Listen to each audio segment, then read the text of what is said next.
Megwa, NYSC spokesman, to speak on the Corp members abducted in Zamfara State recently by bandits.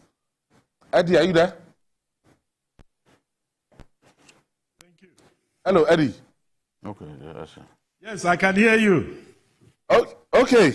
What can you tell us about your efforts to secure the release of these Corp members? It's such a terrible thing that they've been there for quite some time.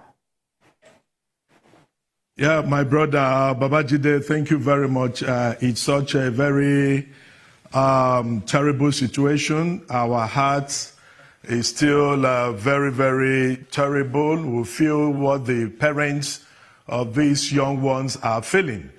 Since 18th of August, when these prospective Corp members were kidnapped, we've not been at rest, so to say. Recall that within that period, I informed Nigerians that immediately this thing happened on the 18th, that the Director General moved with the team of top management to Zamfara State, where 11 of the prospective Corp members were attacked and kidnapped. Unfortunately, at the point where it happened, 3 of them escaped. They were smart enough to have escaped, okay, leaving 8 of them and the driver of the bus conveying them to the orientation camp. With the combined effort of the security operatives, on the 1st of September, they were able to secure the release of one of the prospective Corp members in the arms of the kidnappers.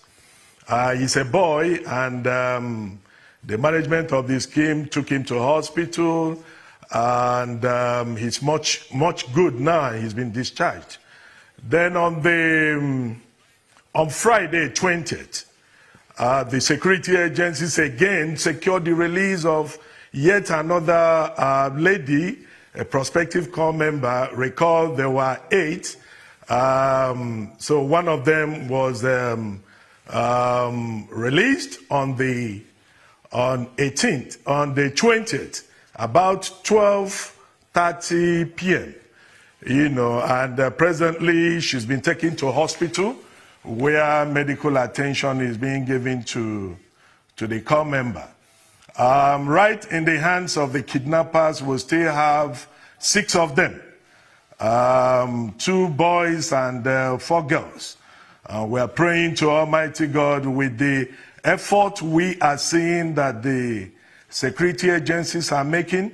We are very, very confident by God's grace that soon they will secure the release of the remaining of the prospective Corp members in the den of the kidnappers. That's the situation where we are for now.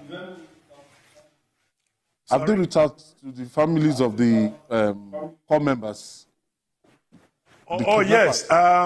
Fortunately enough, the NYSC management is having a WhatsApp group where we reach with them. We communicate with the families constantly, and they are so organized. They have a spokesperson among them.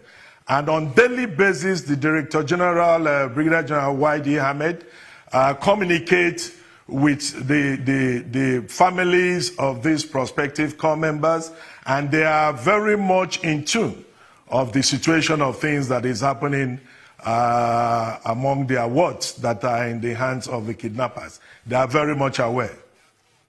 Don't you think with this trend, parents will be discouraged? Now we know the lobby for Lagos and Abuja for service because of the safety. Parents might be discouraged for their ward to go to other parts of the country. Well, if you say that, I will not say no, but let us also look at it that this kidnap thing, it's a general thing in the country. And NYSC is not insulated from this kidnap thing that is going on.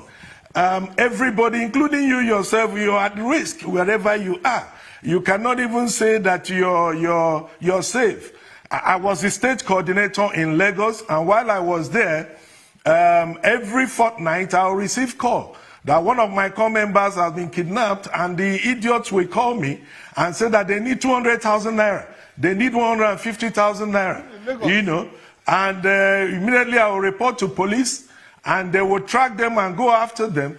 Any moment they are getting close to them, they will leave the core member and run away. Now, nowhere it's safe, you know, and I think it's a combined effort of everybody in this country, not only the government, including you and I, the local populace, the chiefs, the traditional rulers. Every hands need to be on deck to make sure that we see what we can do to sanitize this system. We don't have to leave this thing in the hands of the security agencies alone.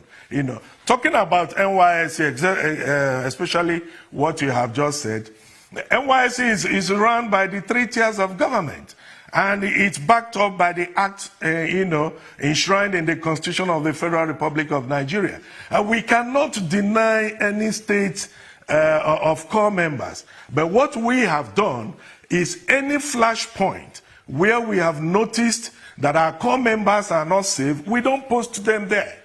For instance, that Funtua road down to Zamfara is an impregnable road once it's 6 p.m. You will need the combined efforts of gun truck by the military to lead you through that road. And that was why we were crying very far. Why that driver? Haven't seen other drivers packed. Nobody were moving. He continued on that trip until the kidnappers stopped them and took them into the bush. You know, the only thing we need to do is to take proactive steps and to make sure that we don't move in the night. We have taken a study of the kind of kidnap that is going on in the northern part of the country. Most of them is happening in the night. Of course, unless when they want to attack institutions, sometimes they go in the afternoon. But the ones they do along the road is done in the night. So if we can afford to avoid traveling in the night, which we have sent messages to all our core members, please don't move in the night. Once it's 6 p.m., stop wherever you are. Pass the night, somewhere that is safe. The next day you continue. In fact, the Director General, in realization of this fact, had to extend the registration period before the swearing-in ceremony up to 3-4 days, so that they will have enough time to arrive at their various orientation camps before the swearing-in ceremony. I want to thank you, Eddy Megwa. I want to thank you, the spokesperson of the NYSC.